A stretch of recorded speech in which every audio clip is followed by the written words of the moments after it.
breaking news. With its expected abundance of spectacular action sequences and seemingly impossible feats of strength, Reacher's Season 2 finale delivers.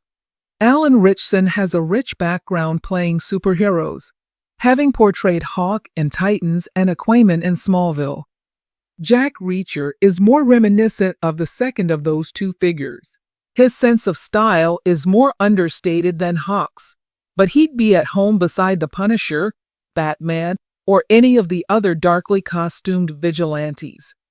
Action films served as Reacher's inspiration, not the costumed fare of the MCU or DC's shared live-action continuity.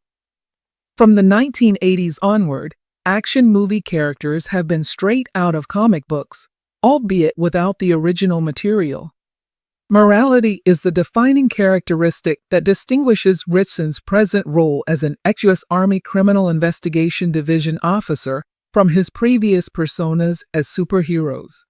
No hero code is necessary for him or his comrades in the now-defunct 110th Special Investigators Squad.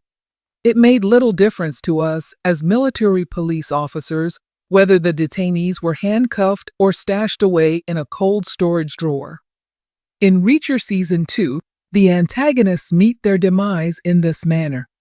Even the ones that were able to be apprehended die in the end. However, extrajudicial killings are only one component of the Reacher formula. All the right people die, even though his morals wouldn't fly with Spider-Man or Superman.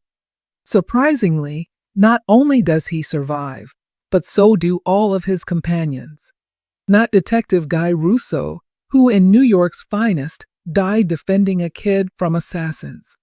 There is no greater heroic act than that. Since more than half of the 110th's members had died, the triumph is nevertheless bittersweet for the protagonists. Since the audience's favorite characters made it through, it doesn't matter as much to them. In addition, they are all wealthy now. Assuming a 9-way distribution, every individual would receive over $7 million. There must be a lot of bus tickets and toothbrushes there. But knowing Reacher, he most likely didn't retain much of the money.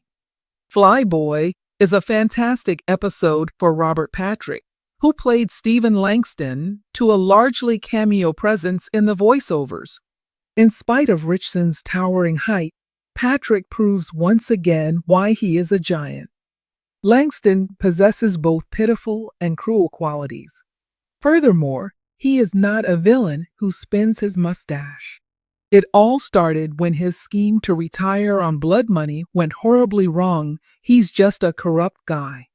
Rather than turning him into an ideologue or giving him complicated reason, this works better. The fact that his just punishment stemmed from base avarice only adds to the satisfaction of seeing him get what he deserved.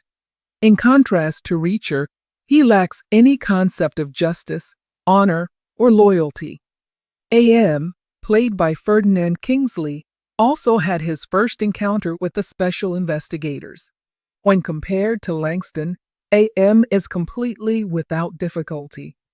After his bewildering attempt to legitimize his role as an international armaments dealer, he is promptly executed.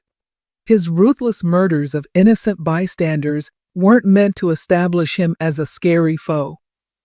On the contrary, these moments were inserted to emphasize that he was justly punished.